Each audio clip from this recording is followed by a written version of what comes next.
बिस्मिल्लाहिर्रहमानिर्रहीम। अस्सलाम वालेकुम। विनर्स स्पोर्ट्स के साथ आपका मेज़बान शहज़ादा मोइन हाजिर है। पाकिस्तान और ऑस्ट्रेलिया की सीरीज़ जो जारी है, इस वक्त टेस्ट मैच का अख्ताम हो चुका है। वनडे और T20 मैचेस अब खेले जाने हैं। हमने देखा कि टेस्ट मैच में जो है ऑस्ट्रेलिया ने फ़तह हासिल की। आज इसी मौजू पर बात करने के लिए हमारे साथी एक्सपर्ट रियाजुद्दीन साहब मौजूद हैं, उनके साथ साथ एनालिस्ट इमरान कदीर साहब भी मौजूद हैं। दोनों से बात करेंगे पाकिस्तान क्रिकेट टीम के हवाले से। सर, टेस्ट मैच तो हार गए हम, वनडे में क्या किस तरह जाएंगे हम? बिस्मिल्लाहिर्रहमानिर्रहीम। बहुत शुक्रिया शहज़ादा मोइन जी। टेस्ट सीरीज़ तो हम हार गए और ऑस्ट्रेलिया ने एशिया में 11 साल के बाद ये पहली टेस्ट सीरीज़ जीती है जो पाकिस्तान के ख़िलाफ़ उन्होंने जीती है। बहुत बड़ा उन्होंने कारनामा अंजाम दिया है और ये तीसरे कप्तान हैं ऑस्ट्रेलिया के, पैट कमिंस, जिन्होंने पाकिस्तान में शिकस्त देने में कामयाबी हासिल की है और उन्होंने 12 विकेटें लेकर वसीम अकरम का रिकॉर्ड जो है वो तोड़ दिया है। इसी तरह जो नॉर्थन लाइन है वो उन्होंने 5 विकेटें जो हैं वो मतलब ये कि 8 मुल्कों के खिलाफ मतलब उन्होंने 5 विकेटें लेने में कामयाबी हासिल की और ये 5वें मतलब नॉर्थन लाइन जो है वो स्पिनर हैं। तो मैं ये समझता हूँ कि अगर सिर्फ हम ऑस्ट्रेलिया की बात करें तो ऑस्ट्रेलिया ने तो पाकिस्तान को हर शोबे में आउट क्लास किया। उन्होंने पाकिस्तान के एक एक खिलाड़ी को उन्होंने माइन्यूटली ऑब्जर्व किया, उनकी मतलब टेक्निक को, उनकी मतलब मेंटल टफनेस लेवल को, उनके नर्व सिस्टम को और उनकी मतलब जो मतलब वो परफॉर्मेंस देते रहे उनको, और उसके बाद फिर उन्होंने इतना दिलेराना जुर्रतमंदाना डिसीजन लिया जिसमें रिस्क भी था हारने का, और रिस्क जो उन्होंने लिया और उस रिस्क में से उन्होंने अपनी फतह खींच के निकाली। तो जो टीमें और जो कप्तान डैशिंग एटीट्यूड रखते हैं, जारहाना हिकमत अमली अपनाते हैं और वक्त और हालात के देखते हुए अपनी प्लानिंग करते हैं, वो फतह याब होते हैं। अगर पाकिस्तान की टीम शुरू से, हार तो वैसे भी गई, अगर शुरू से उनका एटीट्यूड जो है एग्रेसिव होता, थोड़ा सा डैशिंग एटीट्यूड होता, तो यकीनन पाकिस्तान की टीम अगर 73 रन की ओपनर्स के ज़रिए अच्छी मतलब परफॉर्मेंस पेश करने के बाद उसको मज़ीद आगे लेके जा सकती थी, जाराना मूड में खेलती, और जब आप कंफर्टेबली मतलब एक रन्स बना लेते तो आपके जो मिडिल ऑर्डर बैट्समैन है वो भी अच्छी परफॉर्मेंस पेश करते। लेकिन शुरू से आपने दिफाई हिकमत अमली अपनाई और आपने डर के खौफ से टेस्ट मैच को ड्रॉ की जानिब लेके जाने अब रह गई बात जो आपने कही है, तो एरन फिंच जो है उनकी क़यादत में ऑस्ट्रेलियन टीम जो है वो पाकिस्तान आ गई है और न्यूजीलैंड से ताल्लुक़ रखने वाले डैनियल विटोरी जो हैं वो उनकी मतलब टीम के कोच हैं। तो उनका जो तजुर्बा है वो बहुत ही ज़बरदस्त है। और जैसा कि हम बात करें तो पाकिस्तान के खिलाफ उनके बड़े कारनामे हैं, डैनियल विटोरी के।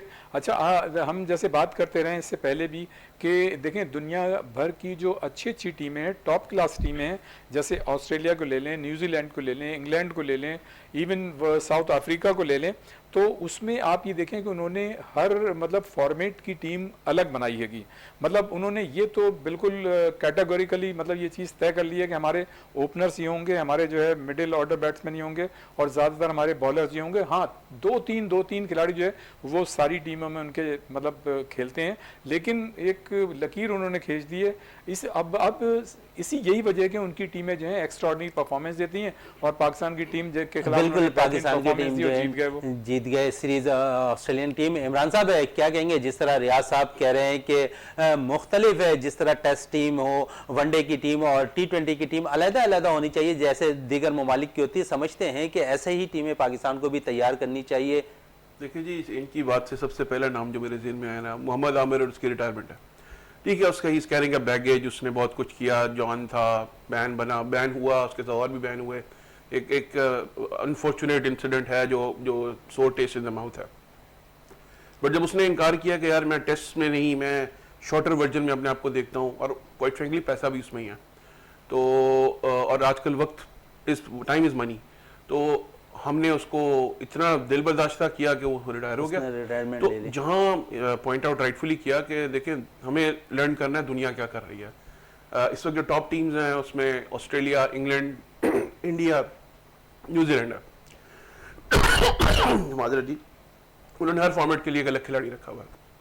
अब अगर आप टेस्ट खेल रहे हैं, शाहीन शाह भी इस टेस्ट में 5 डे क्रिकेट खेल रहा है, लेकिन वो IPL से आया, अच्छा, शहनशाह के हवाले से एक बात इमरान साहब, समझते हैं कि तीनों तर्ज की जो क्रिकेट है शहनशाह आफरीदी खेल रहे हैं, तो कितना प्रेशर होगा उन पे भी, क्योंकि मेन लीडिंग बॉलिंग का किरदार अदा कर रहे हैं शहनशाह आफरीदी। अगर खुदा ना खास्ता शहनशाह आफरीदी अनफिट हो जाते हैं तो हमारे पास बैक पे ऐसा बॉलर नहीं है जो तीनों तर्ज की क्रिकेट पे कर सके।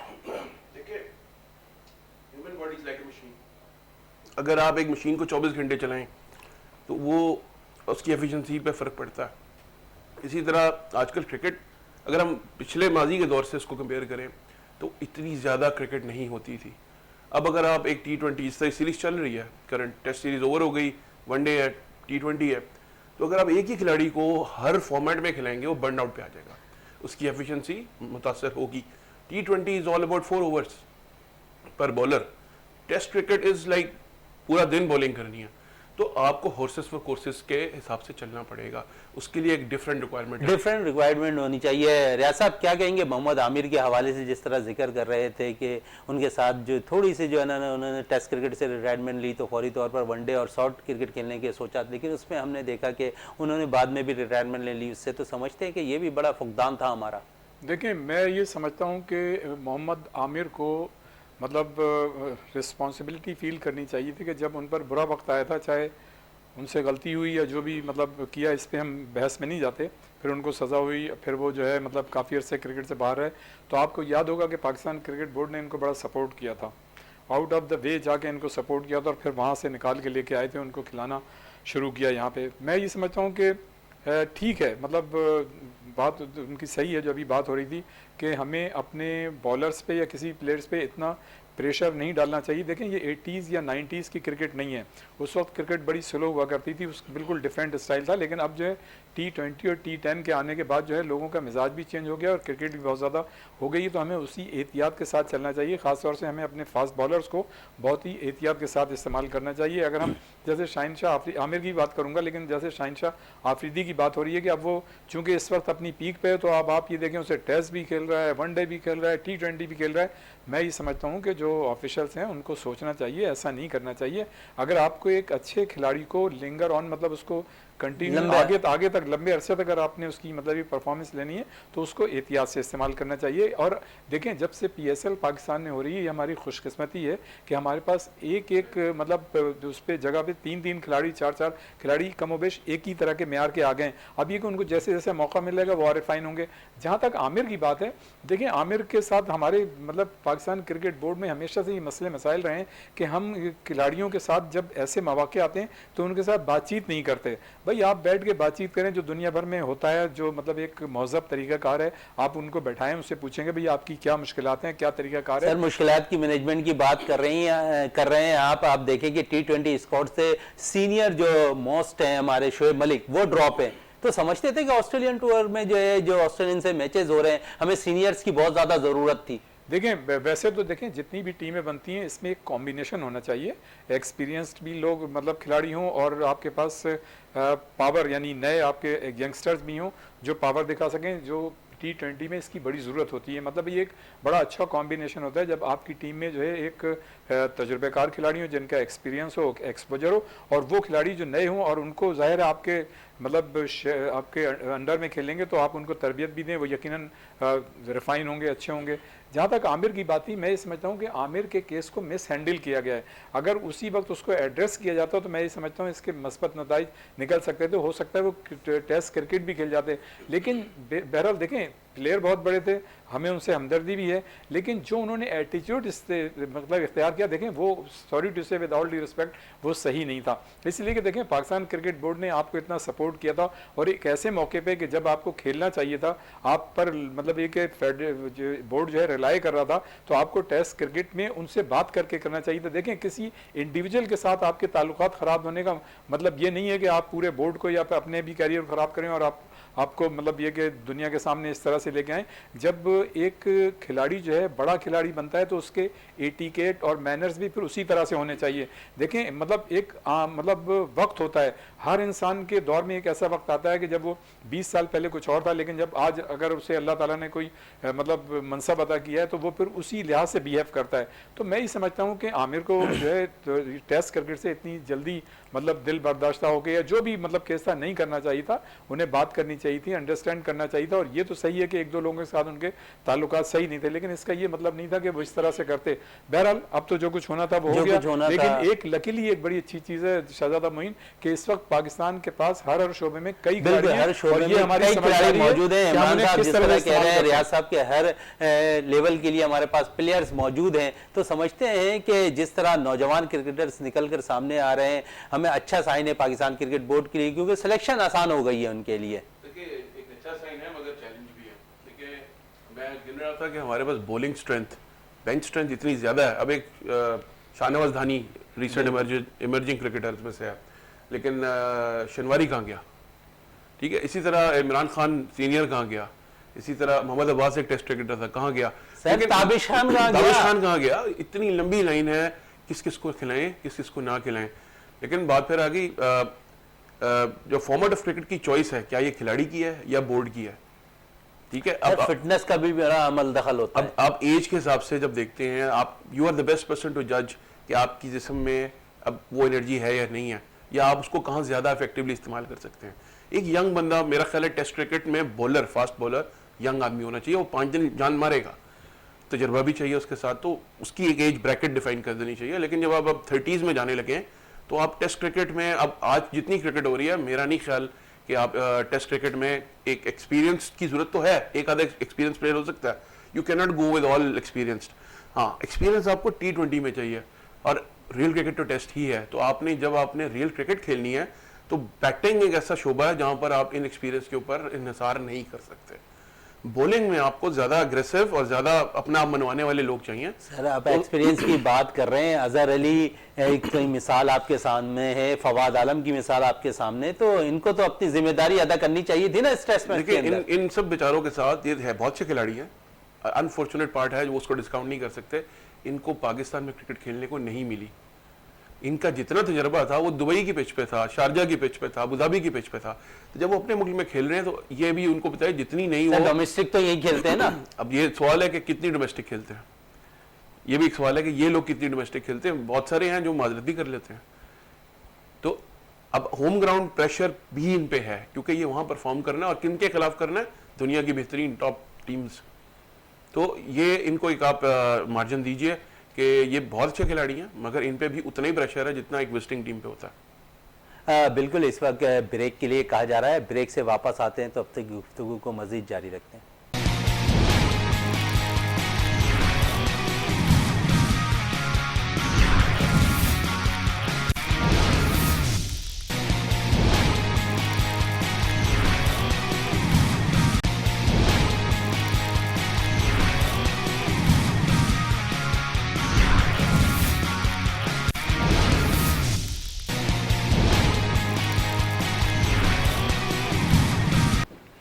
वक्फे से पहले बात हो रही थी एक नौजवान क्रिकेटर्स के हवाले से कि उन्हें अब वक्त आ गया है कि उन्हें चांस देना चाहिए। इस वक्त हमें स्टूडियो पे ज्वाइन कर लिया है जाफ़र हुसैन ने, एनालिस्ट हैं स्पोर्ट्स।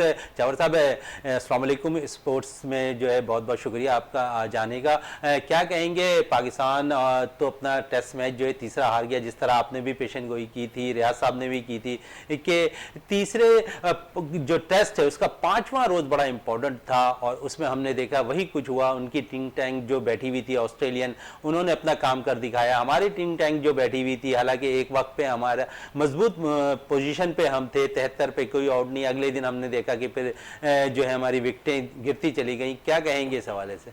बिल्कुल शहजादा मोइन, सबसे पहले तो यही बात थी कि ऑस्ट्रेलियन टीम ने जो है ना वो पाकिस्तानी नफ्स को पकड़ा हुआ था। जितने खिलाड़ी थे उनके जज्बात से उन्होंने खेला, उसके बाद पूरी कौम से खेला, उसके बाद वो खेलते कूदते जो है ना वो जा रहे हैं अपने मुल्क। और आपने देखा होगा जिस तरह वो पूरे जेल करते रहे पूरे इवेंट्स में, जिस तरह उनकी मतलब कभी सीरियस नहीं हुए। हालांकि ऑस्ट्रेलियन टीम का कहा जाता है कि वो स्लेजिंग बहुत ज़्यादा करती है, लेकिन इस सीरीज़ में उन्होंने कुछ भी नहीं किया। हंसते खेलते उन्होंने जो है ना पाकिस्तान को हरा दिया और सीरीज अपने नाम कर ली। एक तो ये आप देखें कि ऑस्ट्रेलियन टीम की एक बड़ी बात थी कि उन्होंने इस लेवल पे आके, और दूसरा टेस्ट भी आपके सामने उन्होंने जो बिल्कुल हंसते खेलते जो है ना वो ड्रॉ करवा लिया।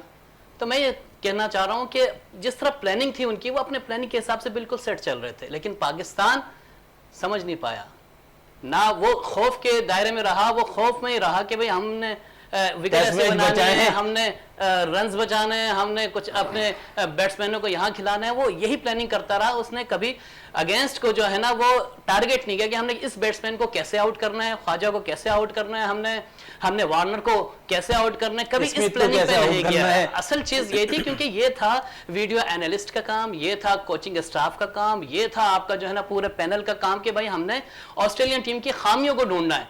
वो खामी नहीं ढूंढ सके, ये एक जो है ना लेकिन आप समझते हैं कि पाकिस्तानी खामियां पाकिस्तानी एनालिस्ट ने नहीं निकाली? देखिए कोताहियाँ तो पूरी हम कहेंगे टीम मैनेजमेंट की है, क्योंकि ये चीज़ पहले तैयार की जाती है, एक एक प्लेयर्स की एक एक प्रोफाइल बनाई जाती है, एक एक प्लेयर का जो है ना देखा जाता है कि वो किस जगह पे खेल रहा है, कौन सी लीग खेल रहा है, उसके वीक पॉइंट क्या है, कौन सी बॉल पे वो आउट हो रहा है। जिस तरह आपको याद हो आज से 2 साल 3 साल पहले हफीज़ को जो है ना वो डेल स्टेन आउट कर रहे थे और 8-9 मरतबा उन्होंने आउट किया, तो उनकी वीक पॉइंट को उन्होंने पकड़ा हुआ था। तो इसी तरह हमारे किसी बॉलर्स ने वीक पॉइंट को नहीं पकड़ा, क्योंकि ये चीज़ समझाता है हमारा वीडियो एनालिस्ट, ये चीज समझाती है हमारा कोचिंग स्टाफ, एक बॉलर को बताता है कि भाई इस बैट्समैन को इस तरीके से आउट किया जा सकता है। तो वो चीज उसमें हम बहुत पीछे हैं, जिसके लिए हमें बहुत जरूरत है, बहुत जरूरत है। रियाज साहब क्या कहेंगे? जिस तरह जाफर साहब कह रहे थे, लेकिन हम साथ साथ ये भी कह रहे हैं कि जो उम्र रसीदा प्लेयर्स हैं उन्हें अब फारिग हो जाना चाहिए टेस्ट मैच। बुजुर्ग प्लेयरों की बात कर रहे हैं जी बिल्कुल। देखें बात यह है कि आजकल का जो दौर है वो तो प्रोफेशनल है, और बदकिस्मती से हमारे जो खिलाड़ी हैं उनकी अप्रोच जो है प्रोफेशनल नहीं है। अगर देखें कोई खिलाड़ी, मैं समझता हूँ ज़ाती तौर पे मैं इस चीज़ को समझता हूँ, अगर आप न्यूट्रल पर्सन बात करें तो मैं ये कहना चाहूँगा कि अगर कोई खिलाड़ी फिट है तो फिर उसकी उम्र पे नहीं जाना चाहिए। अगर आप वो आपको आउटपुट दे रहा है आपकी रिक्वायरमेंट के मुताबिक, तो फिर मेरे ख्याल से उस मसले में नहीं फंसना चाहिए कि उसकी उम्र क्या है। जैसे शोएब मलिक की अभी बात कर रहे थे पहले स्पेल में आप, तो शोएब मलिक तो मैं समझता हूँ जो यंगस्टर्स हैं उनसे ज़्यादा मतलब सुपर फिट है नहीं, और उन्होंने इसको प्रूव भी किया की हद तक सेट है, उन्होंने इसको प्रूव भी किया। अच्छा, जो अभी बात हो रही थी कि जैसे जाफर ने कहा कि एनालिस्ट का काम था और उसका मतलब एक वीडियो का काम था, मैं ही समझता हूं कि इस वक्त इन तमाम चीज़ों की ज़रूरत है जो अभी कही गई, लेकिन उस सबसे ज़्यादा जो ज़रूरत है ना हमारे खिलाड़ियों को, वो किसी अच्छे साइकियाट्रिस्ट से काउंसलिंग की ज़रूरत है। इसलिए कि हमारा जो है ना मेंटल टफनेस लेवल जो है हमारा वो नहीं है जो इस वक्त इंटरनेशनल क्रिकेट में रिक्वायरमेंट है। हमारा नर्व्स उस तरह से काम नहीं करता जो रिक्वायरमेंट होती है। देखिए दुनिया की जितनी भी टीमें, ऑस्ट्रेलिया की टीम को ले लें, किसी को भी ले लें, उनकी परफॉर्मेंसेज में कंसिस्टेंसी है, वो अनप्रिडिक्टेबल नहीं है। इसका मतलब ये है कि वो उनकी अप्रोच प्रोफेशनल है, उनका जो नर्व सिस्टम है वो हमसे ज़्यादा स्ट्रांग है, उनका मतलब हर चीज़ जो है वो एक प्रोफेशनल अप्रोच लेके ग्राउंड में उतरते हैं। अब आप ये देखें कि जाहिर है मतलब ये कि गो के हमारे जो अब्दुल्ला शफीक थे, उसने बड़ी अच्छी परफॉर्मेंस का बैटिंग का मुजाहरा किया, 397 रन बनाए, टॉप रहे वो, 79.40 उनका जो है मतलब वो था औसत थी। इसी तरह बाबर आजम को आप देखें तो उन्होंने 390 रन बनाए, उनका भी स्ट्राइक रेट जो है औसत जो है 78 है। इसी तरह अगर आप देखें इमामुल हक को तो उन्होंने 2 सेंचुरी बनाई, 370 रन बनाए, तीसरे नंबर पर रहे। लेकिन भाई आपकी इन सब की, इन तीनों की परफॉर्मेंस जो रन थे, तो आउटपुट क्या निकला? जिस वक्त आपको खेलना चाहिए था, जो मतलब एक जहाँ पे मेंटल टफनेस लेवल का मुजाहरा करना चाहिए था, वहाँ तो आपने किया नहीं, बाकी आप सारी जगह करते रहते हैं। तो मैं ये समझता हूँ कि हमारे खिलाड़ियों को, हमारी टीम को सबसे ज़्यादा जो ज़रूरत है ना, किसी अच्छे साइकियाट्रिस्ट से उसकी काउंसलिंग होनी चाहिए। आपको याद होगा जब हम इसी जगह बैठे हुए दूसरे तीसरे दिन बात कर रहे थे और जो सिचुएशन बनी थी मैच की, उस वक्त हम यही बात कर रहे थे कि अब जो है हमारे खिलाड़ियों का मेंटल टफनेस लेवल हाई होना चाहिए और किसी अच्छे साइकियाट्रिस्ट को, मेरे ख्याल दोस्तों जाफर साहब भी थे बैठे हुए, जब हम समझते हैं कि 4 दिन तक पाकिस्तानी टीम ऑस्ट्रेलिया में भारी रही थी। अब आप ये देखें कि जब आप शुरू में मतलब जो पोजीशन थी, आप टेस्ट इसमें चैंपियनशिप जो रैंकिंग थी उसमें दूसरे नंबर पे थे, अब आप चले गए चौथे नंबर पर। तो मतलब ये चीज ऐसी है, छठे नंबर पे चली गई है टीम, क्योंकि अगर आप देखें दूसरे पे इंडिया आ चुकी है, और लेकिन मसला सिर्फ ये है कि नहीं, सेक्टर्स के पाकिस्तान मेरे जो ख्याल है में चौथे नंबर पे, पाकिस्तान चौथे नंबर पे। ICC बहरहाल के कहने का मकसद ये है देख कि जफर मतलब ये कि आप नीचे आ गए ना, दूसरे से आपने अपनी वो जो मतलब परफॉर्मेंस थी या जो पोजीशन थी उसको आपने बरकरार नहीं रखा, और पहले दिन से अगर आप मतलब हार के खौफ से आप बाहर निकल के खेल ही नहीं रहे थे, आप जो है बैकफुट पे जा के खेल रहे थे, और जब 5वां दिन था, जब आपको 73 रन की अच्छी मतलब ओपनिंग पार्टनरशिप मिल गई थी, तो आप शुरू में आपके पास विकेटें भी थी, उस वक्त आप 2-4 मतलब ये कि आगे बढ़ के लगाते, 1-2 छक्के लगाते, 4 लगाते, जरूरी नहीं कि हर गेंद पे लगाते, जो लूज गेंद थी उस पे लगाते ताकि सामने वाली टीम को जो है प्रेशर होता, सामने वाली टीम को पता चलता इमरान है कदीर pressure। साहब क्या कहेंगे, इस देखिए- तीनों टेस्ट मैच की सीरीज में हमने देखा है तमाशाइयों की तादाद कम नजर आई, तमाशाई वाकई कम नजर आए। मेरा ख्याल है कि सिवाय कराची टेस्ट कि के जो आखिरी रजिस्टर्ड रोज। स्कूल है इनके लिए फ्री हो जाना चाहिए, बल्कि मैंडेटरी हो जाना चाहिए कि जी जिस तरह उस हफ्ते क्लास नहीं होगी, एक सिक्योरिटी के लिहाज से भी देखें तो अच्छा है, उस विसिनिटी के जितने स्कूल्स हैं उनको आप डालें, पोर इन करें, यही बच्चे हैं जो मुस्तकबिल में जाएंगे। और हमारा जरी बात है ये, या अगर ग्राउंड में जाएंगे तो देखेंगे तो खेलेंगे। अच्छा, उमर रसीदा प्लेयर्स के हवाले से क्या कहेंगे? देखिए तजर्बा जो है वो उसका कोई निमुल बदल नहीं है, ठीक है। मैं अभी भाई कह रहे थे कि जी 5वें दिन क्या एक गैर तजर्बाकार आदमी 5वें दिन की स्कफ्ड पिच के ऊपर खेल सकता है? अप्रोच का फर्क है। मैं समझता हूँ कि इट इज एक्सपर्ट भी होगा, एनालिस्ट भी होंगे, ये लोग प्रोफेशनल्स हैं, इनका प्रोफेशन क्रिकेट है। प्रॉब्लम ये है कि किस माइंडसेट से खेल रहे हैं। साइकाइट्रिस्ट वाली बात वाकई ठीक है। क्या कभी आपको लगा कि ये लाहौर वाले टेस्ट में या जो आखिरी टेस्ट हुआ है ये लाहौर का आखिरी हुआ, कराची और लाहौर टेस्ट में, क्या ये विनिंग माइंडसेट से खेल रहे थे? कभी लगा कि ये एग्रेसिव माइंडसेट से खेल रहे थे? क्या आपको लगा ये अटैकिंग माइंडसेट से खेल रहे थे? आप 5वें दिन पे रिप्लेस देखिएगा, आपके अगर स्पिनर है तो उन्होंने इतनी अटैकिंग फील्ड रखी हुई थी, हमने आप एक नेगेटिव माइंडसेट से खेल रहे थे, आप बचने सर्वाइवल की गेम खेल रहे थे। अगर आप अपनी गेम खेलते, क्या आप अपनी गेम खेल सकते हैं बगैर तजर्बे के? देखिए तो लास्ट ये जब वो शाम का challenges हैं। सेशन था चौथे रोज का, आपने अपने माइंड से खेला, थोड़ा सा तेज खेले, वो प्रेशर में रहे ऑस्ट्रेलियन। लेकिन इसको आप उस तरह देखिए कि शायद हम टॉस अगर जीतते और इनको ऑस्ट्रेलिया को हम 5वें दिन की पिच पे खिलाते तो क्या, और एग्रेसिव क्रिकेट खेलते तो क्या वो सर्वाइव कर पाते? आप देखिए 2 टेस्ट मैच ऐसे हैं जो बड़े क्लोज गए और 5वें दिन कलैप्स हुआ, एक में हमने बचा लिया। तो क्या अगर ये कलैप्स या ये रोल हम रिवर्स कर देते, 5वें दिन पे इसी ऑस्ट्रेलियन टीम को हम अपने स्पिनर्स के आगे लाते, आप देखते हैं अटैकिंग का ही मसला है, आप अटैक कम करते हैं, वो आपसे बहुत एग्रेसिव क्रिकेट खेलते हैं, उनका स्ट्राइक रेट आपसे ज्यादा है, टेस्ट मैच में उनका रन रेट आपसे ज्यादा है, और वो अपॉर्चुनिटीज ग्रैब करते हैं। तो आप जब एक नेगेटिव माइंडसेट से खेलने के ये तो ड्रॉ के लिए जा रहा हूं, तो वो तो अटैकिंग और प्रेशर डालेंगे ना। तो अगर आप तजर्बाकार नहीं है तो फिर वही होगा जो हुआ है। जाफर साहब, वनडे का शुरू होने वाला है, समझते हैं कि वनडे में पाकिस्तानी टीम ऑस्ट्रेलिया से मजबूत नजर आ रही? नो डाउट, क्योंकि जो वनडे की टीम है पाकिस्तान के सारे एग्रेसिव खिलाड़ी हैं। अगर आप देखें फ़खर जमान को, हैदर अली को देखें, आसिफ को देखें, ये बड़े अच्छे वो प्लेयर हैं जो कि अटैकिंग गेम खेलते हैं। जिस तरह भाई ने कहा कि वो थोड़ा सा हमें जो है ना अप्रोच का फ़र्क दिखाई दिया था, और डेफिनेटली ये चीज़ है जो कि हम बिल्कुल डिफेंसिव हो जाते हैं। जब हम टॉस हारते हैं तो समझ लें कि भाई हम आधा मैच हार गए। तो इट्स मीन कि अगर आप वनडे की बात करें तो वनडे में हमारी टीम बहुत अच्छी है, लेकिन मैं ये कहूँगा कि वनडे में उनकी टीम हमसे बहुत ज़्यादा अच्छी है। ठीक है ना? उसकी वजह उनके प्लेयर जो हैं आपके सामने, उनकी सोच अलग होगी, क्योंकि कप्तान चेंज हुआ है तो नो डाउट सोच अलग है। सर हमारा होम ग्राउंड है, होम ग्राउंड से क्या फर्क पड़ता है? जब हम होम ग्राउंड पे टेस्ट हमने दे दिया उनको, तो वनडे की विकेटें ऐसी बन गई थी ना, विकेटें अभी भी इसी तरह बनानी चाहिए उनको। ये तो वनडे है, वनडे के हिसाब से बनानी चाहिए कि भाई दोनों को सपोर्ट करें। लेकिन यहाँ पे तो आप सिर्फ डर खौफ के मारे जो है ना आपने ऐसी विकेट बना दी कि वो तो वनडे में भी हम डर खौफ में मुब्तला रहेंगे। ना सिर्फ जाबर विकेटें डर और खौफ की वजह से बनाई, बल्कि आपका जो पूरा मतलब एटीट्यूड था वो भी डर और खौफ में मुब्तला था। पूरा सिनारियो वही था। एग्जैक्टली। जब आप मतलब ये कि जीतने के लिए जाएंगे तो फिर जीतेंगे ना, जब आप मतलब बराबर करने के लिए जाएंगे तो जाहिर है आप हारेंगे। तो ये बराबर भी तो नहीं हुआ।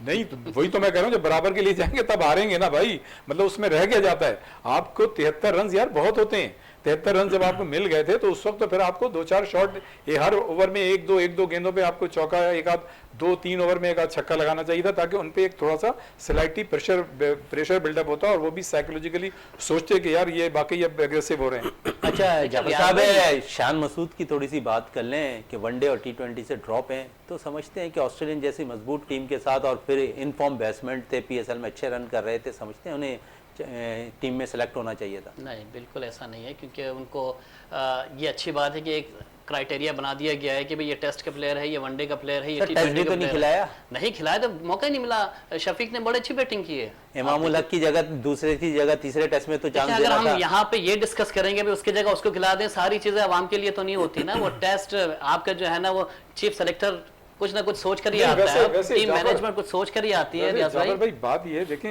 ये 80s या 90s की क्रिकेट नहीं है। अब आपको अपने थोड़े जहनों को मतलब और वसअत देनी चाहिए, दिल में थोड़ी कुशादगी पैदा करनी चाहिए।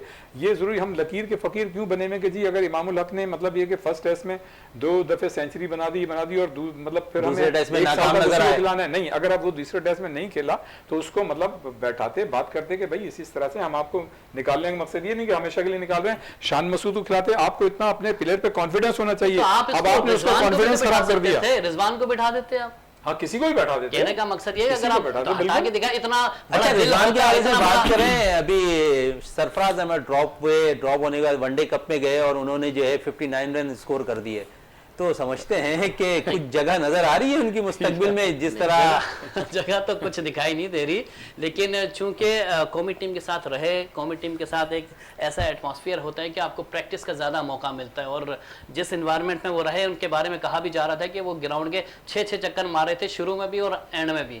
तो वो अपनी फिटनेस पे बड़ा काम कर रहे हैं, और फिटनेस ही बहुत जरूरी होती है। इमरान कदीर साहब फिटनेस पे बात कर रहे हैं, फिटनेस के बारे में क्या कहेंगे? देखिए आपसे जी, बेहतर कोई नहीं बता सकता फिटनेस के हवाले एक से। स्पोर्ट्समैन जो है उसको अपने को प्रोटेक्ट करना पड़ता है। मैं कुछ इंजरीज के बाद से मैंने पुट ऑन किया, कुछ इंजरीज ऐसी होती है इसके बाद आपका करियर खत्म हो चुका होता है। मेरे साथ भी कोई ऐसी स्टोरी थी। लेकिन यहाँ रिजवान की आपने बात की और सरफराज की मुझे मोइन खान और राशिद लतीफ याद आ गए। देखिए ये बड़ा हेल्दी है कि आपकी बेंच स्ट्रेंथ पे आपके पास 2 अच्छे विकेट कीपर है। अब जोन में ज्यादा अच्छा खेल जाए, मौका दें। सर अब तो 4 लग गए। अब इसके 2-0 हो गए ना। ये मोहम्मद रिजवान- हारिस भी हो गए रिजवान हमारे के- पास, विकेट हाँ, कीपर मौका आजम दें। खान भी हो गए, रोहिल नजीर भी हो गए, हमारे पास तो लाइन लगी ये हुई तो है अल्लाह विकेट का की। बड़ा करम है कि आपके पास इतने सुपरस्टार्स हैं। और शहजाद जो आपने बात की ना अभी इसकी सरफराज अहमद की, देखें सरफराज अहमद ने अगर 59 रन बनाए हैं तो वो अपने डोमेस्टिक मतलब खिलाड़ियों के अगेंस्ट डोमेस्टिक बनाए। की विकेटों पे तो मैचेस हो रहे नहीं, हैं। जरूर मैचेस हुए, लेकिन उनके बॉलर जो हैं वो बेचारे इंटरनेशनल मेयार के तो नहीं है ना। एक चीज, दूसरी चीज ये कि सरफराज को तो बड़ा अच्छा मौका मिला था कि पीएसएल में, पिछली पीएसएल में भी, इस पीएसएल में, कि आप टीम के कप्तान हैं, आपको मतलब ये खुद मतलब तय करना चाहिए था कि यार मैं चूंकि टीम से बाहर हो रहा हूं, मेरे साथ ये सलूक हो रहा है, तो यार मुझे फ्रंट फुट पे आगे या तो मुझे लगता ओपनर है आना कि चाहिए। फ्रेंचाइज भी और ये कप्तानी उनसे छीनती दिखाई दे रही है। क्या अरे कहेंगे सर- जाफर साहब फ्रेंचाइज के हवाले से?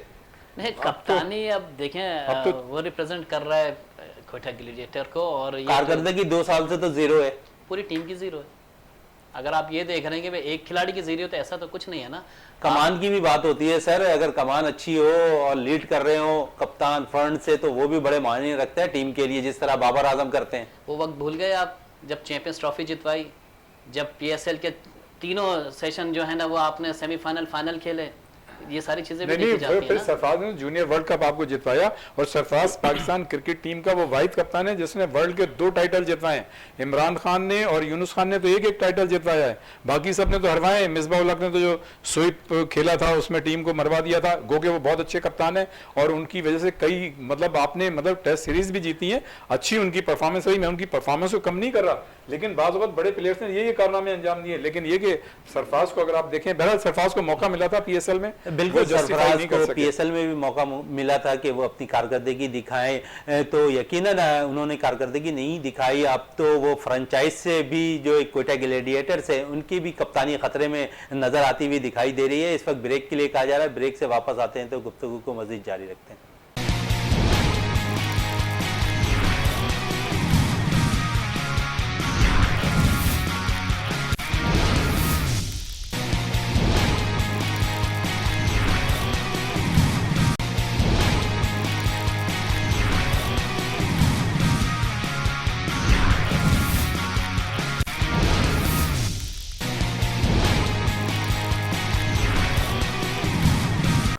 वक्फे से पहले बात हो रही थी सरफराज अहमद की कारकर्दगी के हवाले से। इस वक्त हमें स्टूडियो में ज्वाइन कर लिया है जमील अहमद साहब ने, एनालिस्ट हैं स्पोर्ट्स। जमील अहमद साहब, जिस तरह अभी हम सरफराज की बात कर रहे थे, समझते हैं कि अब कैरियर उनका नज़र आ रहा है आगे मुस्तकबिल? पाकिस्तान है, यहाँ तो कुछ भी हो सकता है। जो लोग घरों में बैठे होते हैं उनको कप्तानी दे दी जाती है, Everything is यहाँ तो सब possible. कुछ हो सकता है। देखें, जहां तक सरफराज का ताल्लुक है ना, सरफराज जो है उसने आपको पता है भी, इन्होंने भाइयों ने बताया दो जो है ना मतलब ये कि टाइटल आपको जितवाया, 2006 के अंदर अंडर 19 वर्ल्ड कप जितवाया, 2017 में चैंपियंस ट्रॉफी जितवाई, और जिस तरह वो टीम में आया वो भी लोगों ने देखा कि किस तरह, और जिस तरह 2015 के वर्ल्ड कप में जिस तरह उनको नजरअंदाज किया गया और उमर अकमल से कि वो कराई गई, कीपिंग कराई गई, उसके बाद जब इनको खिलाया गया तो इन्होंने आते ही जो है मतलब ये कि सेंचुरी की, फिर उसके बाद अगले मैच के अंदर जो है ना 5 शिकार भी किए और 50 रन भी किए। तो इस तरह इन्होंने अपनी जगह जो है ना वो बनाई। और भी ये बात बिल्कुल दुरुस्त है कि जब मतलब ये कि जहां पर जब उनको कप्तानी मिली थी ना, वहां पर उन्होंने मुल्क के लिए सोचा और सबके लिए सोचा। तो जो जिस नंबर पे वो खेलते रहे और आके शुरू में वो खेले 6ठे नंबर पे, तो वो नंबर से पे वो नीचे आ गए, मतलब उन्होंने अहमद वसीम को भेज दिया, इसको भेज दिया, लेकिन उनकी जो सलाहियतें हैं वो मतलब किसी से ढकी छुपी नहीं है।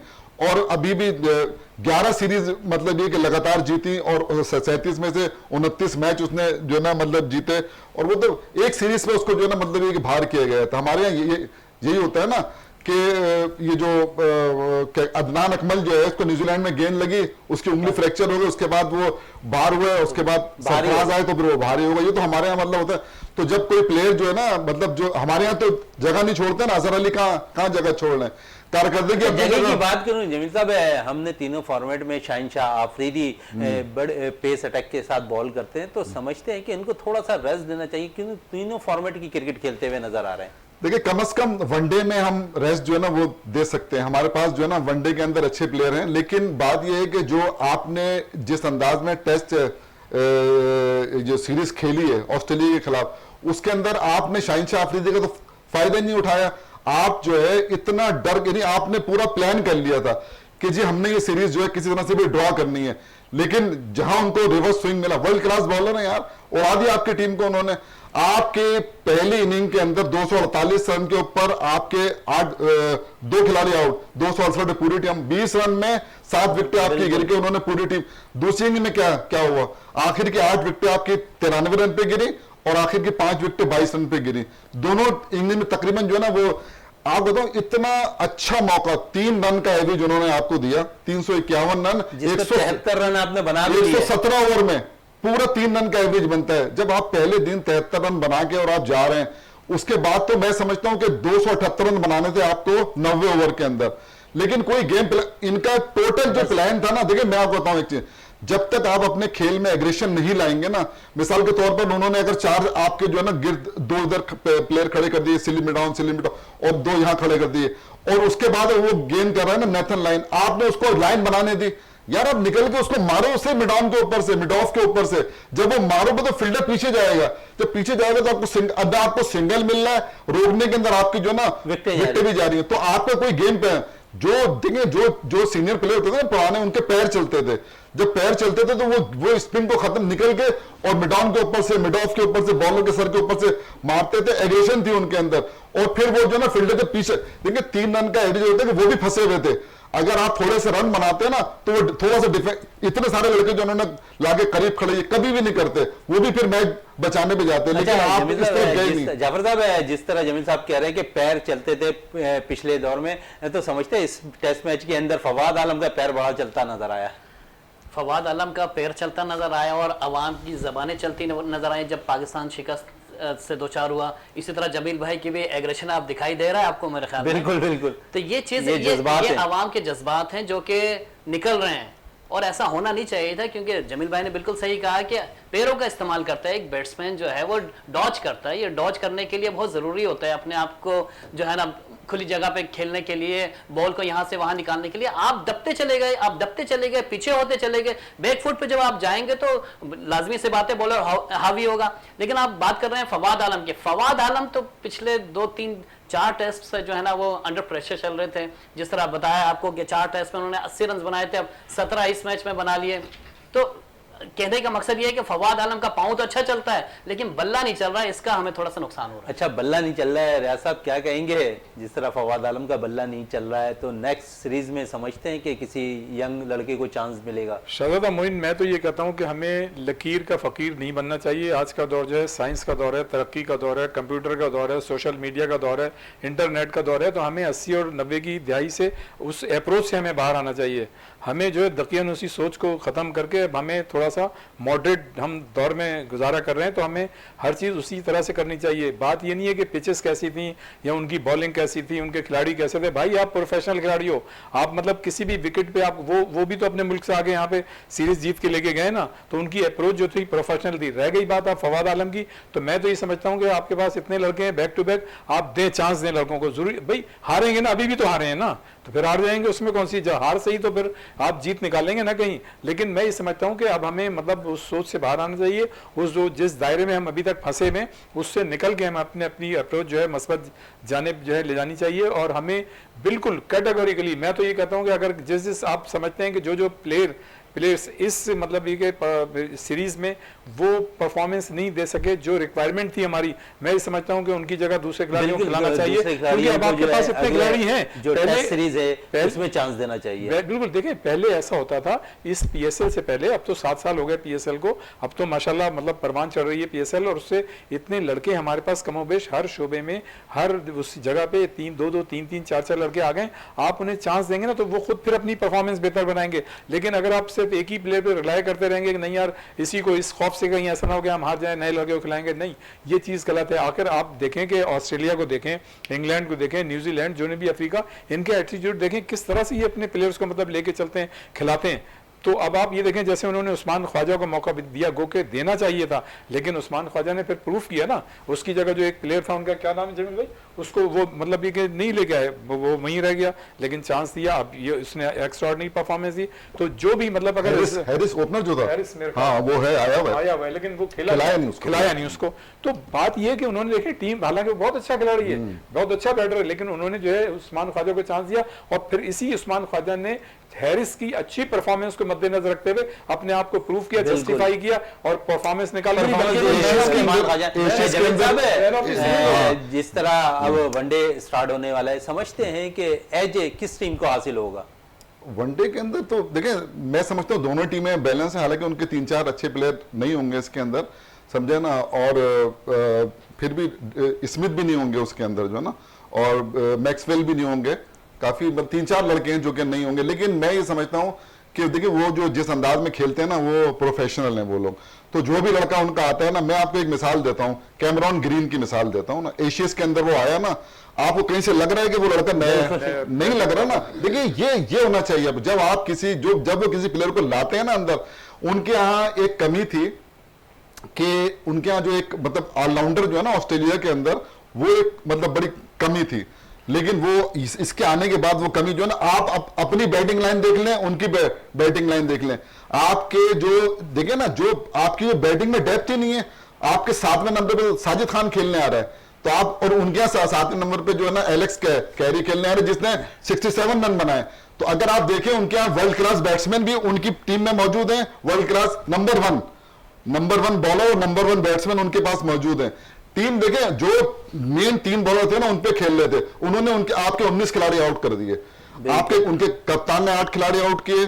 अच्छा, फिर वो जो ऑफ स्पिनर है नेथन, उसने 6 खिलाड़ी आउट किए और 5 खिलाड़ी आपके क्या कहते हैं स्टार्क ने आउट कर दी, मिचेल स्टार्क ने 19 खिलाड़ी आउट कर दिए, एक कैमरॉन ग्रीन ने रिकॉर्ड बना दिया भाई, तो मतलब 8 मुल्कों के खिलाफ 5। हाँ, तो अब मसला ये है कि इस तरह के अगर 3 बॉलर खेले ना आपने, देखिए मैं इसमें कसूरवार जो है ना प्लेयर, देखिए अब जैसे शाहीन शाह अफरीदी है ना, उसकी सब पूरी दुनिया वो करती है, तारीफ करती है, लेकिन आपने किस तरह की पिचेस, आप जिस तरह के स्पिनर, उनके स्पिनर हैं और हमारे स्पिनर हैं, मैं कहता हूँ देखिए उन्होंने खिलाया मिचेल स्वीप्सन को, वो इतनी अच्छी कारकर्दगी, लेकिन उनके साथ बैडवेल भी तो रहा, उनके हर ओवर्स के अंदर 1-2 कैचेस निकल रहे, लेकिन वो कैचेस नहीं हो रहा, अगर वो कैचेस हो जाते तो यकीनन वो विकेट भी ले लेते, लेकिन वो मतलब, लेकिन जिस तरह नेथन लाइन ने मतलब बॉलिंग की है ना, अभी उनके पास एस्टन अगर भी मौजूद थे, तो बात यह है कि हम जिस तरह के आप अपनी तारीख अगर देखें ना उठा के, जिस तरह के आपके पास जब आप यहाँ कोई भी बड़े से बड़ी टीम आ जाए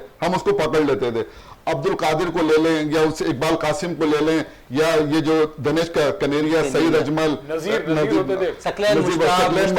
तो ये जो ना ऐसे आप अब उनका मवाजना आप इनसे कर सकते हैं, ये जो आपके पास टीम में, तो आपको ये बात सोचनी चाहिए कि आपकी जो डोमेस्टिक क्रिकेट है वो क्या पैदा कर रही है। मतलब किस तरह के प्लेयर जो है ना वो प्रोड्यूस कर रहे हैं। क्रिकेट से ये पैदा होते नजर आ रही है कि 34 साल और 36 साल के प्लेयर्स को चांस ये चांद ये दोनों वैसे जो दोनों ये स्पिनर आए ना बिल्कुल अच्छे ये हैं, दोनों इसमें लड़के इसमें कोई डाउट नहीं है कि ये परफॉर्म करके आए हैं। डोमेस्टिक में बहुत अच्छा खेले हैं, उसकी कारकर्दगी की बुनियाद मैं कहता हूँ रूट वही है, डोमेस्टिक में परफॉर्म करके जो है ना वो आना चाहिए। और ये अलग बात है कि ये जो स्पिन ट्रैक थे वो मतलब नहीं बना सके और एक फ्लैट पिचेस के ऊपर उनको बॉल करना पड़ा। फ्लैट पिच पे जो है मैचेस हो गए जिसके बाइस जो है नुकसान पाकिस्तान को होता हुआ दिखाई दिया। इस वक्त ब्रेक के लिए कहा जा रहा है, ब्रेक से वापस आते हैं तो गुफ्तगू को मजीद जारी रखते हैं।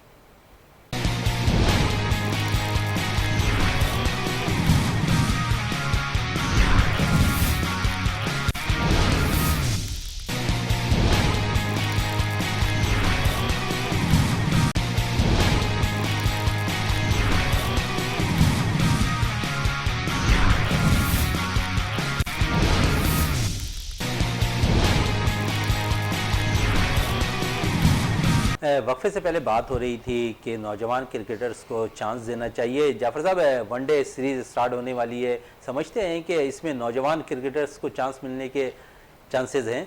नौजवान हैं कौन पहले तो ये पता मोहम्मद हारिस को आपके ख्याल में रिजवान बैठ जाएंगे? ऐसा तो मुमकिन नहीं है ना, जगह नहीं छोड़ रहे वो बैठेंगे कैसे? बड़ा मुश्किल है नौजवान का। लेकिन इस टाइम जो है ना नौजवानों को चांस देने का बिल्कुल होना चाहिए, क्योंकि होम ग्राउंड होम क्राउड के सामने अपने नौजवानों को मौका देना चाहिए। ये हर कंट्री करती है, लेकिन इस वक्त जो सिचुएशन है वो टेस्ट सीरीज हार चुके हैं, तो लाजमन पाकिस्तान जो है ना वो जीतने के लिए वनडे में भी डर खौफ मुब्तला रहेगा हमारे ऊपर। नहीं, वो एक प्रेशर तो रहेगा। देखें ऑस्ट्रेलिया का एक प्रेशर अलग ही होता है, वो उसको तो आप छोड़ ही देना। ये तो खिलाड़ियों और टीम मैनेजमेंट को पता होना चाहिए कि भाई इस प्रेशर से कैसे निकलना है। तो वनडे के लिए पूरी स्ट्रेंथ के साथ जो है ना ये जाना चाहिए, बल्कि और वनडे के लिए जो है ना जीतना चाहिए पाकिस्तान को ऑस्ट्रेलिया। अच्छा, बाबर आजम की कप्तानी के हवाले से कैसा देखते हैं आप? देखें कप्तानी के हवाले से मैं क्या कहूँ, चीज़ें नज़र आ जाती हैं और जितने माहिराना राय देते हैं साबिक क्रिकेटर देते हैं उनके लिहाज से तो वो कह रहे हैं कि इसकी कप्तानी में कोई मैच्योरिटी नज़र नहीं आ रही। अभी भी जो है ना वो ऐसी कप्तानी कर रहे हैं जो कि एक बच्चा करता है।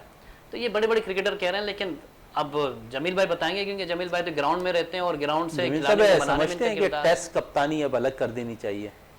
देखिए अब बात यह है कि अभी आपने जो है ना यहाँ पर एक टेस्ट हारा है ना बांग्लादेश के अंदर, आप जीत कर आए सारी। अब एक आपके पास तो ऐसे क्वालिटी, अब बात की जा रही है रिजवान की कि मतलब रिजवान को मतलब ये कि कप्तानी जो ना देने की बात की जा रही है। लेकिन मैं समझता हूं कि हमारे यहाँ का ये दस्तूर रहा है, जब कप्तानी इंजमाम उल हक को दी गई थी उनको भी नहीं आती थी कप्तानी करना, लेकिन कप्तानी तो पीछे से हो रही होती है ना। कप्तानी करने वाले लोग तो ड्रेसिंग रूम में बैठे होते हैं, जो गेम प्लान उनको देते हैं। देखिए अभी उसको आपके सामने की बात है, पैट कमिंस जो है ना उसको अभी बनाया कप्तान, एशियज में बनाया ना, और उसने 5 वहां पर किए और ये 3 यहां पर किए हैं। ऐसा लग रहा है जैसे मैच्योर जो है ना कप्तान। 350 रन उसने यार वो 350 पे आपको डिक्लेयर करके 117 रन में चेस करने को दे दिया यार, सोचे आप जरा। और उसको पता था आपकी स्ट्रेंथ का, क्योंकि आपकी बैटिंग में डेप्थ ही नहीं है। 5 प्लेयर तो आपके सारे बॉलर थे ना, रिजवान के बाद आपके बैटिंग 7। तो यानी ये होती है मतलब जो गेम प्लान होता है ना, हमारे यहाँ एक गेम प्लान था कि बस डिफेंसिव खेलना है हमको। अगर आप एग्रेशन नहीं दिखाएंगे ना, अगर ये एग्रेशन दिखाते एक सेशन में 100 रन बना के दिखाते, ये समझे मैं आपसे कह रहा हूं पे आए थे उसी वक्त अगर वो तेज खेल जाते तो मुख्तलिफ होता है। आप देखें 73 रन थे ना पहले दिन, आपकी पूरी टीम जो है ना अगले दिन यानी कि जो आउट हुई है 162 रन तो किए उसने टोटल। अगर आप देखते हैं 162 में पूरी टीम आउट हो गई आपकी, 93 रन पे आपके आप देखें ना कि अगर 162 रन पे आपकी पूरी टीम आउट हो रही है उस अगर, क्योंकि वो तो नॉट आउट थे ना दोनों, वो आए उसके बाद उन्होंने खेलना शुरू किया और फिर पूरी टीम आपकी जिस अंदाज में वो आउट हुई है। भाई वही बात तो है कि कप्तान क्या कर रहा है, क्या प्लान है, वो बात आपकी दुरुस्त है। लेकिन अभी आपने एक बात छेड़ी कि रिजवान को बनाने की बात हो रही है, कप्तानी उसको दी जाए, तो मेरे ख्याल में वो जबरदस्त फैसला हो गया या नहीं? रियाज साहब आप भी इस पे कहते हैं कि कप्तानी का जो फैसला है रिजवान के हवाले से। देखें ये तो लॉबियों की बात होती है और मतलब ये कि पसंद की भी बात होती है कि जिसको चाहें आप कप्तान बना दें। कम वेश सभी की परफॉर्मेंस एक जैसे होती है, लेकिन इसमें कोई शक नहीं है कि बाबर आजम बैसिफ बैटर जो है उन्होंने अपनी जो है परफॉर्मेंस मनवाई है। बाकी मैं अभी जो बात हो रही थी कि देखें इसमें तकरीबन 50-60% चीज़ें तो ऐसी होती हैं जो ब्लैक एंड वाइट में होती हैं, जो आपको मतलब आपके ऑफिशियल जो आपको दे देते हैं कि जी ये सिचुएशन है तो ये करना है, फलां सिचुएशन है तो ये करना है। लेकिन बहुत सी मामलात ऐसे आ जाते हैं ग्राउंड के अंदर, इसी तरह की सिचुएशन बन जाती है कि वहाँ पर आपको फौरी तौर पे डिसीजन लेना पड़ता है। तो वो नज़र आ रहा होता है कि ये कप्तान का डिसीजन है या जो है वो ड्रेसिंग रूम का डिसीजन है। तो मैं ये समझता हूँ कि ये तो बात कैटेगोरिकली बिल्कुल समझ में भी आती है, नज़र भी आती है। इसको हमने जो है अभी वर्ल्ड कप में, दुबई में होने वाले वर्ल्ड कप में देखा भी, मैं खुद वहाँ पे मौजूद था। जो मेच्योरिटी और जो मतलब कैप्टनसी मतलब करनी चाहिए थी वो नज़र नहीं आई। आपने देखा कि वहाँ भी शोएब मलिक वगैरह जो थे इनके पास जाते थे, बताते थे, जिस तरह इमरान खान और मियांदाद वगैरह का था एक कॉम्बिनेशन, तो वहाँ ये बताते थे। लेकिन अभी जो थे वो साथ नहीं थे शोएब मलिक। तो इस तरह से मतलब बहुत ज़्यादा कोई ऐसा, रिजवान ने गो के मदद की, लेकिन मैं ये समझता हूँ कप्तान जो है वो अलग से नजर आता है। तो जो कप्तान अलग से नजर आते हैं तो वो आपने देखा होगा कि पाकिस्तान की तारीख में जैसे कारदार थे, अलग से नजर आते थे, इमरान खान अलग से नजर आते थे, जावेद मियांदाद अलग से नजर आते थे कि ये कप्तान है, मतलब अकरम अलग नजर आते थे, वसीम अकरम थे वो नजर आते थे, उनका एग्रेशन नजर आता था, उनका एटीट्यूड नजर आता था, जिस तरह से वो डिसीजन लेते थे खेल के दौरान। मैं मियांदाद की मिसाल अक्सर देता हूँ कि बाज मतलब मौके पे ऐसा होता था कि जब विकेटें नहीं निकल रही होती थी बॉलर से, जो रेगुलर बॉलर से, तो वो मतलब विकेट कीपर के पैड खुलवा के खुद पैड कर लेते थे, विकेट कीपर बन जाते थे और उसको बॉलिंग कराते थे। मतलब वेरिएशन होनी चाहिए हर चीज में, मतलब आपको कुछ ना कुछ करते रहना चाहिए। तो वो चीज तो नहीं है, लेकिन मेरे ख्याल से कप्तानी जो है, इंसान जब इतना मतलब खिला के और कर करके फिर उसे थोड़ी बहुत कप्तानी आई जाती है, लेकिन वो चीज नहीं है। देखें जो बात कर रहे थे जमील भाई के, जो पैट कमिंस का जो मतलब मेंटल अप्रोच थी, जिस तरह से मतलब प्रोफेशनल अप्रोच को वो लेके चले, हालांकि इतने तजुर्बेकार नहीं है, लेकिन देखें जो ऑस्ट्रेलिया वगैरह इंग्लैंड का, तो कप्तान बनाता कौन है? अगर टीम के साथ चला तो जो मैनेजमेंट बैठी है, जो इतने कप्तान रह चुके हैं यूसुफ भाई, और इसके अलावा जितनी है वही। लेकिन जाफर बाज़ औक़ात ये होता है कि जैसे अब ये वाली लॉट थी, इसमें नजर ही नहीं आ रहा था, अजहर अली पहले ही नाकाम हो चुके थे, अजहर अली के साथ मतलब जो हुआ थे सिलसिला, तो उसको उन्होंने कहा कि नया कप्तान आ जाए, बहुत कम है। रियाज साहब, रियाजुद्दीन साहब आपका बहुत बहुत शुक्रिया, जमील साहब आपका बहुत बहुत शुक्रिया, जाफर हुसैन साहब आपका बहुत बहुत शुक्रिया। प्रोग्राम का अख्ताम करते हैं इस दुआ के साथ कि पाकिस्तान में खेल और खिलाड़ी तरक्की करते रहें और पाकिस्तान का सब्ज़ हिलाली परचम दुनिया भर में रोशन रहे। इसी के साथ अपने मेज़बान शहजादा मोइन को इजाज़त दें। पाकिस्तान जिंदाबाद।